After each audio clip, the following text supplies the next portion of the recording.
welcome. So, how we can all cope with COVID-19 right now?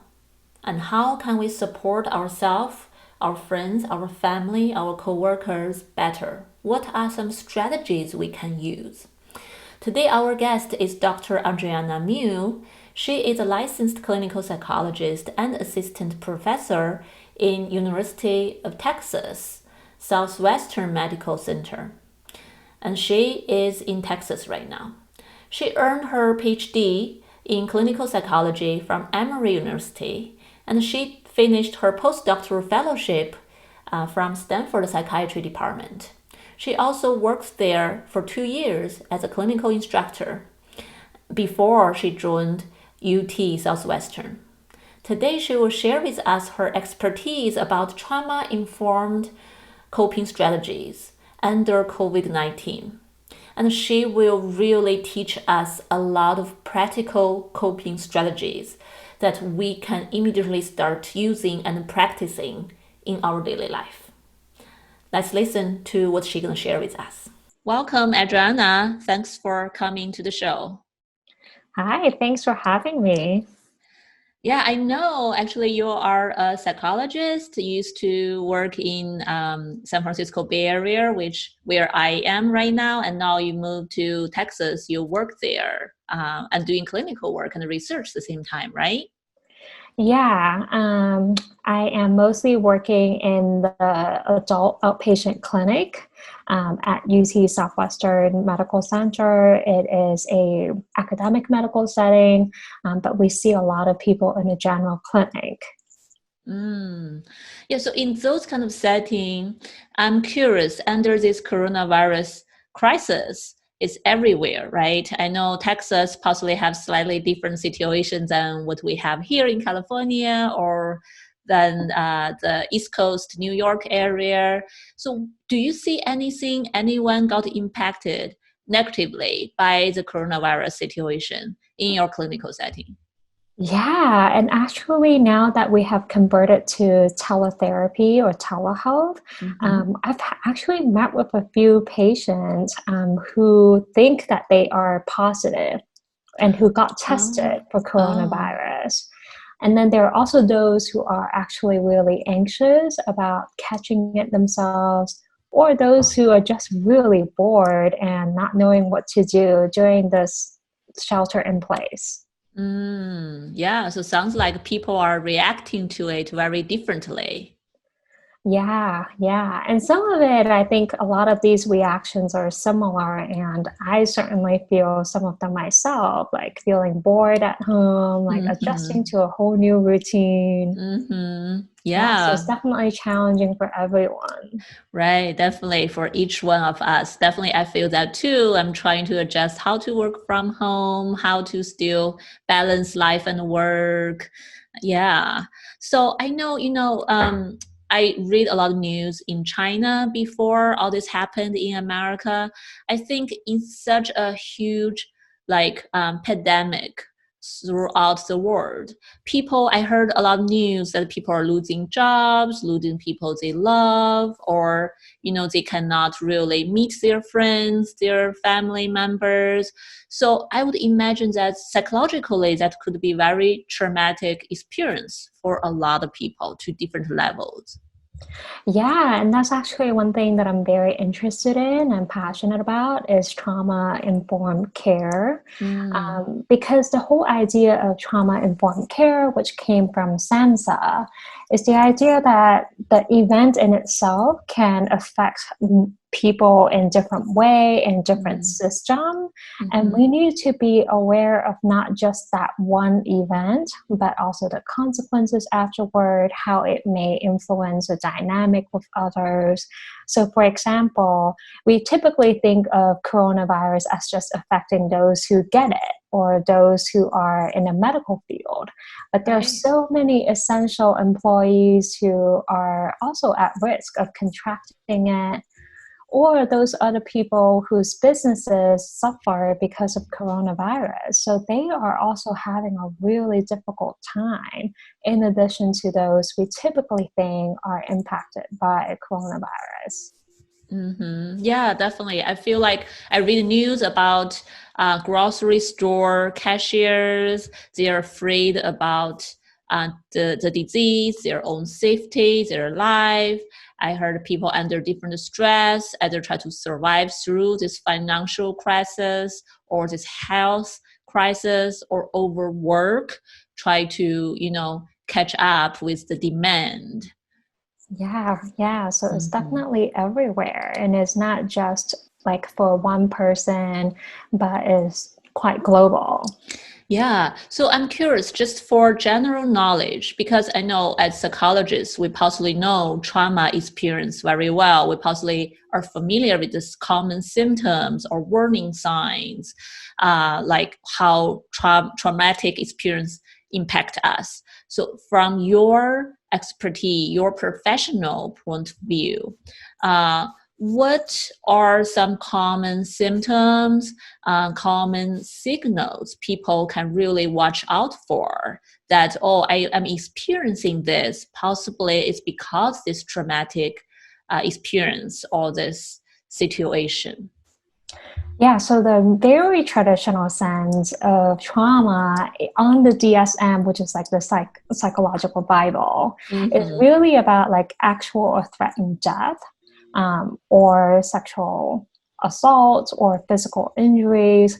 And in a different way, the COVID-19 may not be as traumatic in those particular ways, but it really embodies a general sense of a trauma in which people don't really have full control over the situation. And there's this like sudden loss of control, sense of helplessness. Like they know something is bad, but they can't really do much to like prevent it or make sure. And this sense of helplessness is one of the core features of something that's traumatic, because it is not a good feeling to feel like you can't do anything to prevent something bad from happening.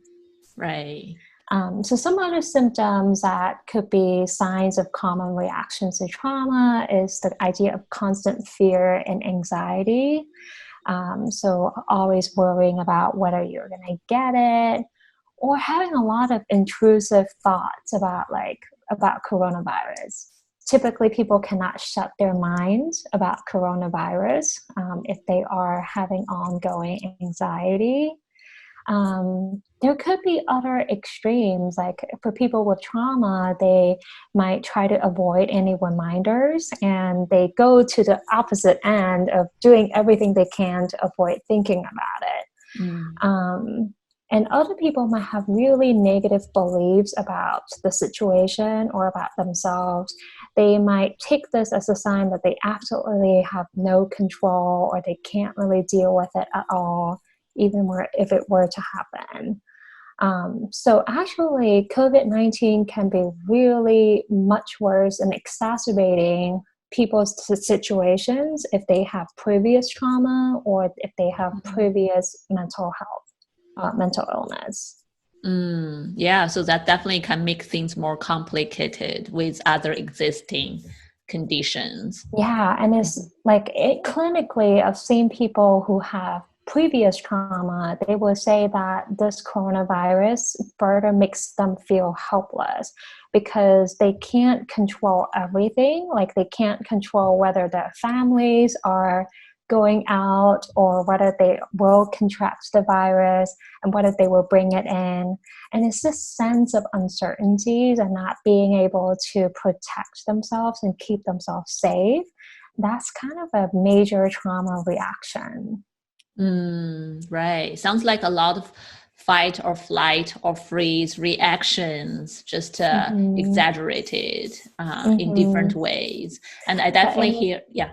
but Mhm. it makes a lot of sense why they Right. feel that way, especially if in the past they've been in situations where they didn't feel like they could protect themselves. Yeah. Or in this new situation, whatever they've been normally using to cope with stress now does not work anymore. And too Mm-hmm. much information. I know a lot of people have nightmares, a lot of sleep problems. Yes, hmm yes. Yeah. Yeah. Yeah. So, if people are experiencing some of these symptoms or experience some of this situation, these reactions that does not help them at all, or their daily functioning get impacted, what can people do? We're like, you are very good at, you're expert in this field of trauma informed treatment Mm-hmm. or coping Mm-hmm. strategies. Then what you think the general public could really learn from this professional area of knowledge to really help them cope with the situation better? Yeah, one of the core things about trauma coping or trauma informed coping is safety. Mm, So, safety can come in different ways, and it may look like making sure that you have all the things that you need for the upcoming period rather than feeling like all of a sudden you have to like be blindsided from some changes. So this may look like appropriately like stocking up your pantry and getting the medications and have at least 2 weeks supply or 1 month supply if you can, so that you feel like um, there's this rescue mode, like something, if something were to happen, you can rely on that supply of food and medications, and you're not going to need to go into this like panic react mode. um, Other things that can help people feel safer, maybe just general good practice of self-care. um, and this, like, I think you can share more about the please mastery, which mm, is a really nice way of breaking down what are the core important components of self-care. So please, like, it stands for physical illness in a PL. So that may be taking care of your body, um, taking prescribed medications, and making sure that we take care of our body and have good immune system, um, in that sense. And then E of the please is eating. And usually when we are stuck at home, that might be the time to overeat because we're bored. Or we might be too tired or too stressed out to cook. But this is actually one of the most important things to do, is to make sure we do balance eating so that we take in good nutrients and we are having a good immune system. Um, the A in the please is avoid mood altering drugs. So that may be making sure that we reduce the amount of drugs or alcohol that we use so that we're in the best shape. Um, and we are more grounded and more stable in our life. And the more grounded and more even we feel, that's the time when we feel the safest. And that's what I would recommend in terms of this traumatic time of the COVID-19, when there's just so much uncertainties. The more we feel more grounded and safe, the more stable and certain we like, or feel more in control. And then after the A part, in part the S part of the please is sleep. So this is one of the hardest thing. And as Yishan, you mentioned that we might read the news, we might be mm, doing a lot of things right before our sleep, and we might just stay up worrying about what will happen. But sleep is going to be the most important things. And later on, we can talk more about needing to reduce the exposure to mm-hmm. news, so that we are not constantly thinking that the threat is near us or that we're under constant threat. Um, Besides the sleep, is the exercise. And this is also another major challenging area because we can't go out as much. It's harder to exercise at the gym or run outside. And this might be the time to consider other forms of exercise like yoga or HIIT exercises, something that you can do at home so that, again, you can build up the immune system. Right. I definitely do that a lot more right now. Actually, it feels like I am exercising more often than before. That is so funny. That is exactly my situation. Mm-hmm. I have been thinking, well, I'm not commuting as much, so I might as well use that commute time that I gain to do just a little bit. And it's been kind of fun to try out something new because I don't usually follow an app to Mm-hmm. exercise. But Right. this coronavirus has definitely forced me to do that. Yeah, I actually like the one of the small points you just mentioned. Save up the commute time we had before, use it for some small daily self-care routines, right? Mm-hmm, Surprisingly, I mm-hmm. have some clients coming in, they've been using that time to work more and then feel like burned out, exhausted, and not happy. But when we talk about that, they realize, oh, my commute time before I used to listen to podcasts, music. Now I don't have that time, so I just end up overworking. Yeah, and actually, I mean, I even need to monitor myself because I noticed I was sometimes it's harder to call at an end of the workday because you have been working from home all day long. So you might forget to like shut off the computer or to stop checking the work messages after a few hours. But I would really recommend like setting a good routine with beginning of the workday and end of workday so that we don't end up actually losing the hours for self-care. Right, like that. Hmm. And then the very last part of the self-care is try to find ways for mastery or building mastery. And we can't even think of um, this as being a silver lining because in the past, when we used to go to work, it's harder to fit in time, like the time you use in commuting, especially in the Bay Area. It's so long. Hmm. And now you have this extra time. That could be a nice time to try something new at home. And when you don't get to go out at all, you might actually find other things that you have been postponing or procrastinating on. That could be a time to try something new. Yes, definitely. Okay. Yeah, I really like this handout. I think it's from DBT, right? Dialectical Yes, behavior therapy. Very good coping yes. strategy. And I kind of like that it's all in one word. So it's easier Right. to remember. Yeah, I will definitely put this on the website and the link to it to the show note, so for people to have access to it. And I think everyone can also Google it. There are a lot of handouts like Mhm. this out there. Yeah, and people don't have to strictly follow this, but this can be a good reminder of what are the different areas of self care.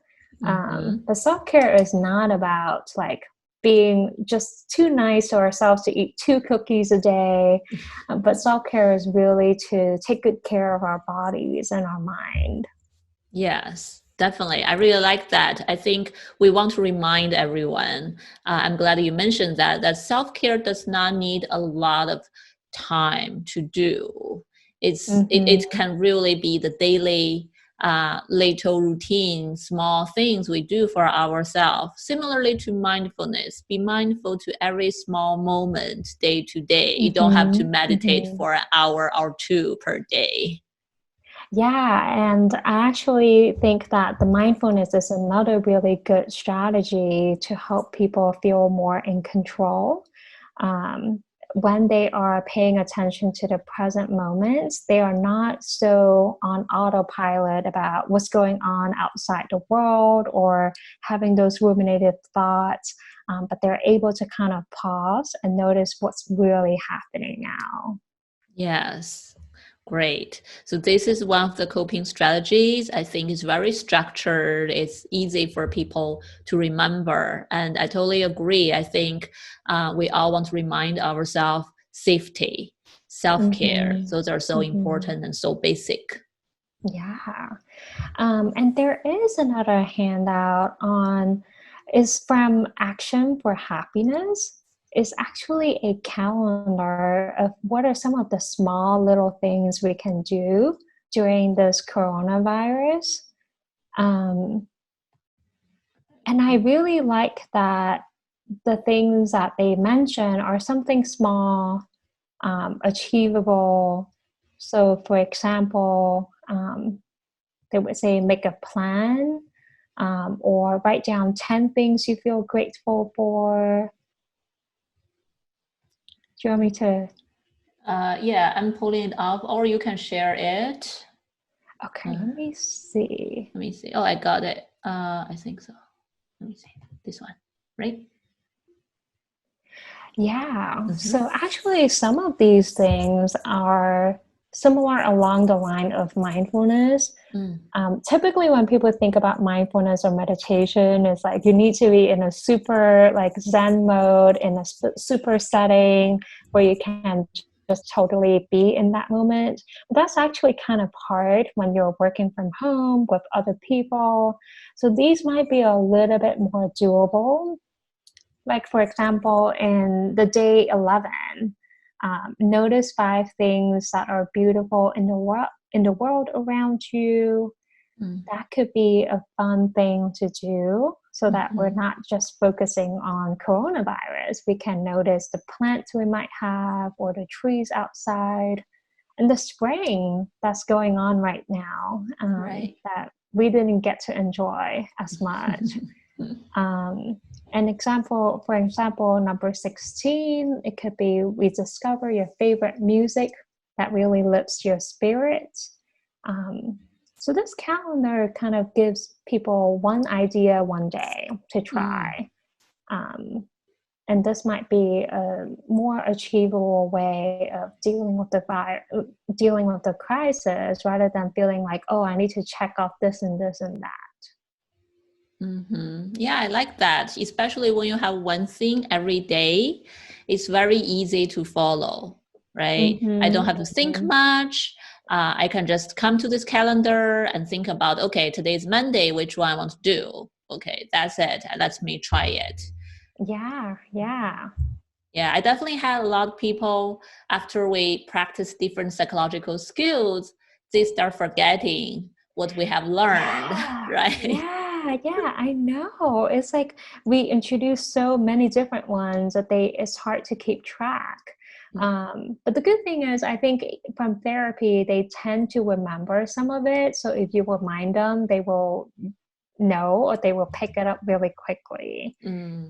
But these things are actually doable even if you're working remotely. Right.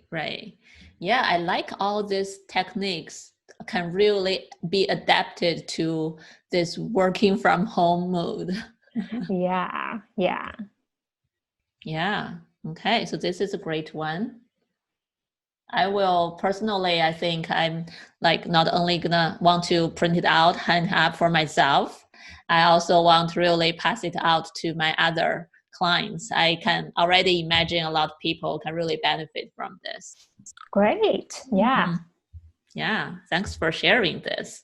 hmm Well, in terms of trauma informed coping, I mentioned that safety is one of the major way of coping. Um, and I think besides stocking up on like making sure your routine is as typical or as usual as you can, um, there's also other parts of trauma informed care to consider. For example, trying to get good, trustworthy information. We mentioned earlier about reading news and not um, not over being overexposed or not spending way too much time on news. So we talked about safety, and the second part is really about being transparent and getting the right information. So I've had people who turn on the news station for the whole day, like for example on NBC, and they actually become really overwhelmed because they are exposed to the news all the day, all the time. And actually, At the beginning of the coronavirus outbreak, I used to track the number of cases in my area pretty closely. But later on, I decided, wow, that's just like way too much information. And having an additional 100 cases is not going to change my preparation plan. So I just decided, like at this point, like after you already know all the key information you need and the trusted information, then it's probably good to restrict the amount of time you spend on researching. Right. Yeah, definitely. Especially when sleep is a problem, right? Mm-hmm. Mm-hmm. Yeah, reading too much and yeah, that can turn into nightmares, turn into Mm-hmm. difficulties falling asleep, or I have people trigger their like panic attacks in the middle of the night. They just Mm-hmm. gonna wake up often. Mm-hmm. Yeah. Another part about trauma or traumatic experiences is because the situation is so uncertain, we tend to want to find a lot of information. We want to be as knowledgeable as we can so that we feel more in control. Mm-hmm. But that could backfire.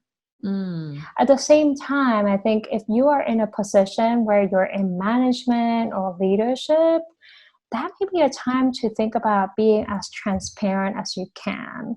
There are employees who might worry about their financial security or what's going to happen with the company. And if they don't know, but they are guessing the worst case scenario, that can actually add on to the traumatic experience of the coronavirus itself. When we don't know anything, we are guessing, we are predicting, that can trigger a lot of imaginations. And usually the predictions are more the negative type, especially during this time. I can't Mhm. imagine someone thinking like, oh, I'm going to get a bonus at work. Exactly. So it's more like catastrophizing, possibly. Yeah, so if you're in a situation of management or leadership, if you can kind of help them set the right expectation, like, well, the company, like, we might not be able to keep all the hours, but we expect this and that, that may actually help some of the anxiety for the employees. Mm.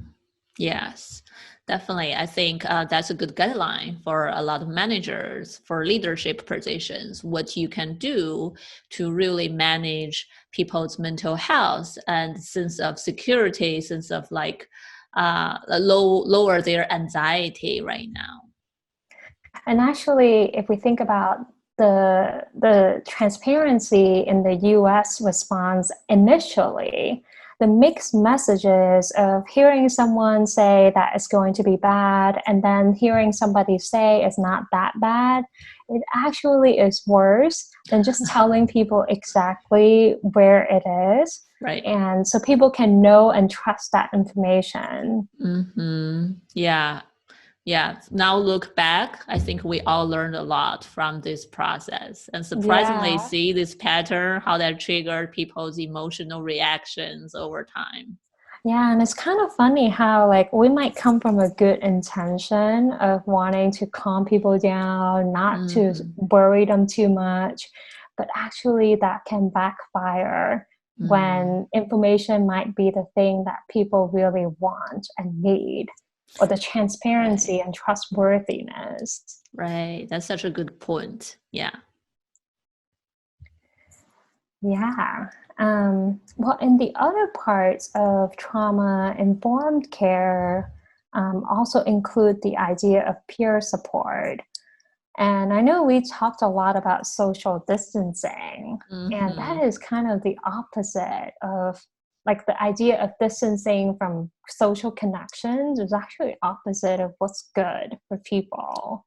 Mm, Yeah. So yeah. this Right. Like we connect through like virtual coffee meetings. And I think social distance is one thing, but how to maintain physical distance, but psychological connections, right? mm-hmm, Mm. mm-hmm.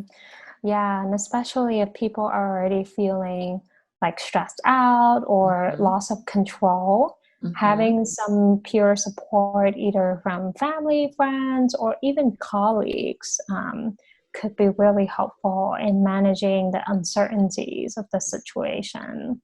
Right, right. Mm-hmm. Totally agree. I feel like social support or peer support is so important for all kinds of like stress management, emotion regulation. It's always a part of those. Mm-hmm, Mm-hmm. mm-hmm. Yeah, those are all great strategies for trauma informed coping strategies. Mm-hmm. Yeah, yeah. Yeah. Any other strategies people can borrow and use? Well, in the rest of the trauma informed model from SAMHSA, there's Mm-hmm. also collaboration, empowerment and choice, and cultural sensitivity. Mm, Um, and maybe I can talk more about empowerment and choice because during this time, so many people didn't have the choice about going to work or going to the work building or going out and about. It's kind of like the choice is taken away from them because of the right. shelter in place orders or stay at home. So this is a time that actually makes people feel more stuck and helpless when they don't get to choose. um, and this could be in ways of coping with that. Some people could think about having more choices in ways that are within your control. So if you're in a family where you can't really go out to eat that much, that may Right. be to ask like the kids, like, oh, what choices would you like in choosing which restaurant to get takeouts from? Or what would be a fun item to get during this time? So people could still have some sort of choice and control in part of their life during this time when we don't get to say whether we go out as much. Oh, I like that. So when the whole outside environment cannot offer us the same thing, we can still Mm-hmm, try to create some choices and empower ourselves and mm-hmm, empower people around us with mm-hmm. other choices. Yeah, yeah. And that might also look like in work. Mm, You might think about giving people more flexibility in terms of when they submit something, understanding that some parents, they have a lot of young kids at home and they need to kind of help them with school. mhm. So their deadline, maybe like their ability to meet a deadline will be more later at night than during normal business hours. And Mm, being more flexible and giving people the choice to choose something would likely be really helpful at this right, time. right. I feel like a lot of people working from home do feel more control of their own schedule. Mm-hmm. Hmm. Mm-hmm. Yeah, that's great. So you mentioned several very big, important components so far, what people can do. And I think that's a lot of great guidance. So for the audience, when they want, after they watch this, they want to start practicing something immediately, right? Like the please is pretty good. They can use that as a structure to guide them. Is there any one or two strategies people can start practicing day to day that does not take a lot of time, it's easy to remember, can help us soothe ourselves or get grounded or just, really help with this kind of stress? Yeah, I would say really sticking to a good routine Mm-hmm. um, in your daily schedule would be great. So, starting with like getting up by a certain time, starting work at a certain time, and then ending work at a certain time. I think ending is one of the most important thing. Like shutting off the computer or really unwinding rather than staying on it. And then the other thing is to be limiting the amount of information we get about the coronavirus, because at a certain point it's not really helpful. Right, right. Yeah. And before we go to the resources, actually, I have one question about the culture sensitivity, because our clinic is collaborating with the county locally. We are trying to have an online free support group for the Asian community to deal with all this extra stress right now we are all facing. Yeah, so from your point of view, I think that's part of this stress, right? One of the stressors for a lot of people, no matter what kind of ethnicity background you are from. So how can we understand this culture sensitivity, this culture piece in all this situation we are dealing with?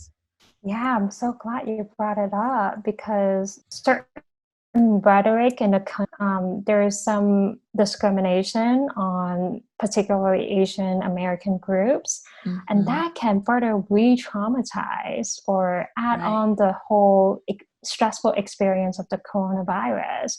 So a big part is to recognize, whether you're Asian or not, to recognize that this coronavirus is not just like stressful because of the illness. It's also stressful because of the impacts and the discrimination on the Asian American groups.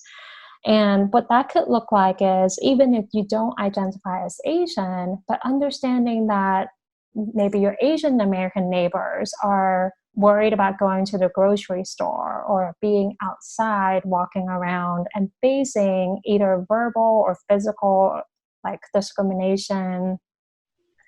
And I'm sure everyone would appreciate checking in and just knowing that someone else is thinking about them, and recognizing that they're not like just like everyone else, like they're not just worried about the coronavirus, they're worried about how other people are treating them, what they say, whether they're being blamed for the virus, whether they are being discriminated or seen as the coronavirus carrier.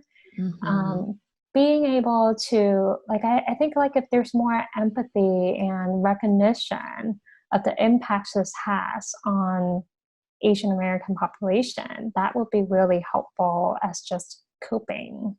So the awareness is as Mm-hmm. important as coping itself.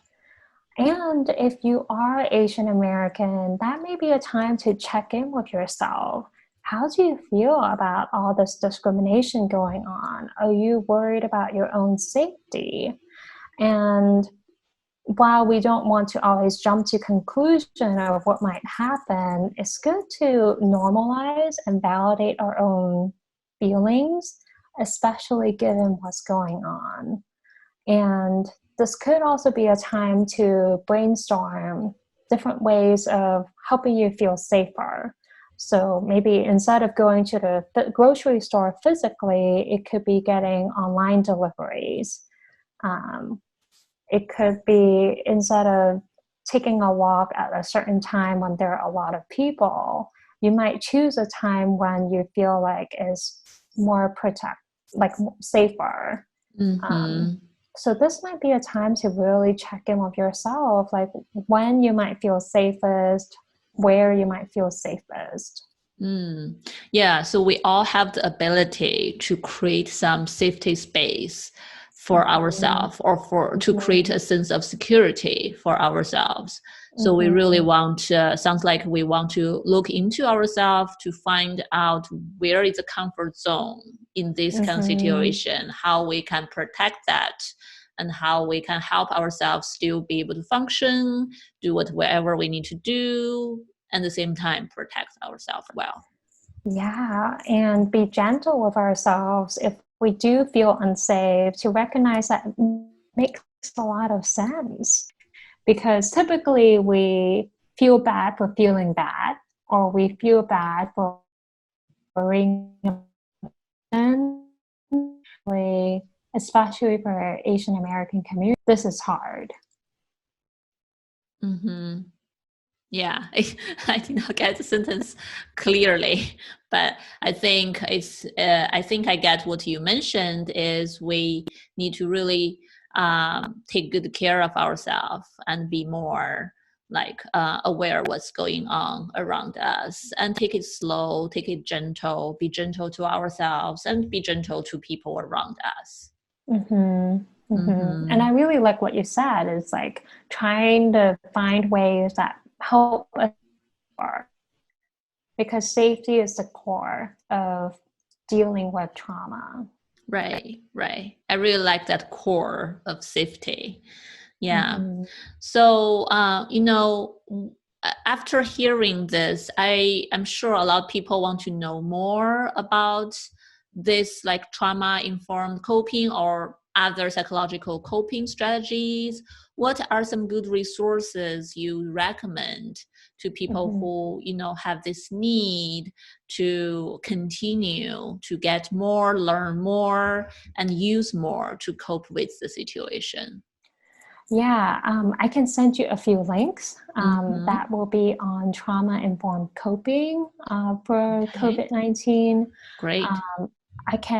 There's also other strategies and handouts that I use in my clinical practice, Mm-hmm. especially on coronavirus anxiety workbook, that I Okay. found really helpful because they break down unhelpful thinking and activities that people can do, and ways to identify what's within our control, how we can ensure that safety in ourselves while recognizing we can't control everything outside.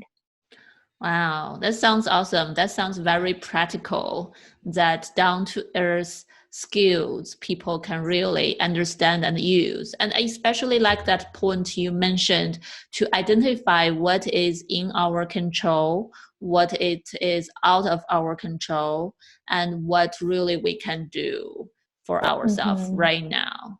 Mm-hmm. Yeah. Yeah. This is Yeah. definitely a weird time for all of us. Definitely. Yeah, I think it's also important for us to normalize it, to validate our own feelings, right? If we feel unsafe, we feel insecure, we feel anxious, I think we are not alone. Mm-hmm. Yeah, definitely.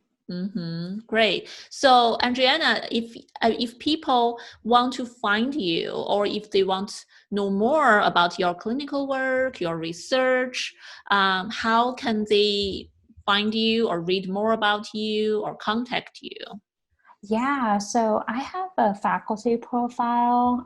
So if people look up UT Southwestern and my name, Adriana Mew, they should be able to look up my faculty profile, and which includes information on contacting me. Mm-hmm. Great. So, in the medical field you are working in, uh, can people directly make appointment with you, or you just have to go through the clinic and they are assigned And that is the part therapist? about working in a clinic, because Uh-huh. I'm not the one to control everyone's referrals, and Mm. there's sometimes a wait list. So the clinic handles all of that. Right, right. Do you have your own private practice? Do you plan to have one? No, I do not have my own private practice. I kind of feel like I'm already super busy enough Mm. in my general clinic at the university that I do not have time for private practice. Mm-hmm. Yeah. Okay, great. So at least I will put all your profile, all the information, all the resources you mentioned on the website, on the show note, Hmm. Hmm. so audience can go there to read more. Yeah, yeah, that sounds great. It's so great to be on the show. Yeah, thank you so much for coming. And I'm so happy to have this opportunity to chat with you to learn more about trauma and how to deal with it. Because before I Hmm. talk to you, I think with many audience possibly have similar feelings. Trauma is such a big word and it sounds so heavy, so negative. Feels like, oh, I Hmm. don't even want to touch it. I don't know what to do with it. And first it may not happen to everyone and I may never need to know anything about it, but this kind of situation we all face coronavirus, we all have different Mm-hmm. experience. So I think whatever Mm-hmm. you shared, there are a lot of shiny points, a lot of useful information can really help us think more and to practice more in our daily life. Thank you.